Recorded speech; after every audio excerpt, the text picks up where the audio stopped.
cette chevauchée de Paul Revere, dont vous voyez ici une illustration par un personnage qui fait partie, vous savez, de ce groupe des peintres américains. Vous le connaissez ce peintre, c'est Grant Wood. C'est celui qui a fait le fameux tableau American Gothic. Vous savez, le fermier avec son jean et sa veste, sa fourche et la femme à côté, et derrière la maison en bardeau de bois avec une fenêtre qui reproduit évidemment l'arc brisé gothique pour confirmer la dimension religieuse de l'agriculture américaine.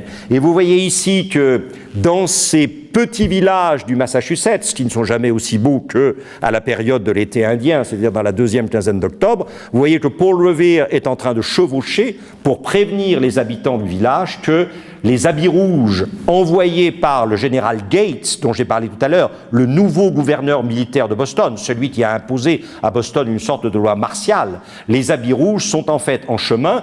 Et en chemin, pourquoi faire à partir de Boston? Pour aller jusqu'à Lexington, où sont réunis les deux piliers de l'insurrection bostonienne.